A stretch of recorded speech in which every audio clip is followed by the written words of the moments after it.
What did Adolf Hitler do in his very first 24 hours after becoming Chancellor of Germany? How did this moment, seemingly just another political appointment, set in motion the rapid destruction of a democracy?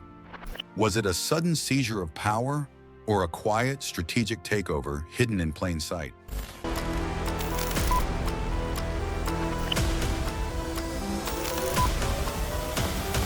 Dann tritt für mich ein, so wie ich für dich eingetreten bin. Germany was a nation teetering on the edge. January 30th, 1933. A bitterly cold Berlin winter day. The Weimar Republic was weakened by political paralysis, economic turmoil, and soaring unemployment. The scars of the First World War and the Treaty of Versailles festered in the national psyche.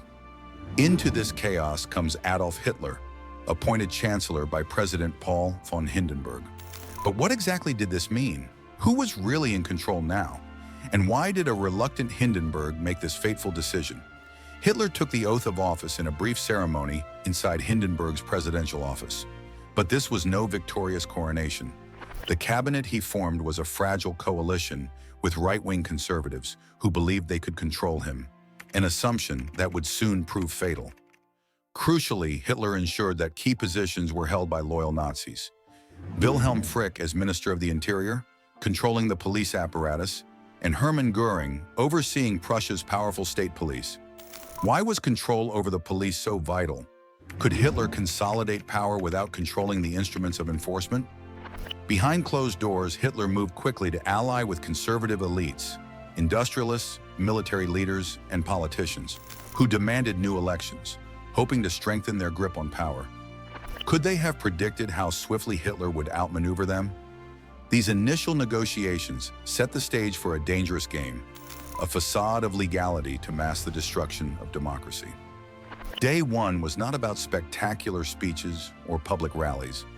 It was about strategic positioning. By controlling the Interior Ministry, the Nazis gained influence over police forces across much of Germany. Through this, they could suppress opposition quietly but effectively. What was the significance of this legalistic approach?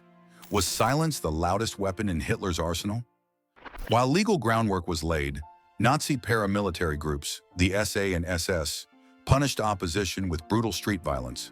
Propaganda campaigns coordinated behind the scenes by Joseph Goebbels began shaping public opinion. How did propaganda seed conformity while hiding the ruthless repression? Did ordinary Germans understand the dangers hidden in these early days?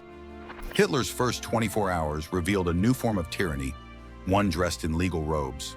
The dismantling of democracy did not come as an explosion, but as a carefully orchestrated erosion from within. When did the world miss the warning signs? What lessons are there for today's democracies faced with rising authoritarianism? The significance of Hitler's first 24 hours lies not in dramatic street battles, but in his deft use of the democratic system to destroy it. The Nazis did not seize power overnight. They took it day by day, law by law. How could a democracy with strong constitutional protections fall so fast? Was it a failure of law, of people, or of vigilance? Hitler's first 24 hours as chancellor were a blueprint for how authoritarianism can hollow out democracy from within, without a roar but with calculated steps. Will we heed these lessons today? Democracy demands vigilance, awareness, and action. Like, share, and subscribe to our channel to follow the next chapter, the Reichstag fire, and how Hitler moved from chancellor to dictator in record time. History's echoes are loud if we choose to listen.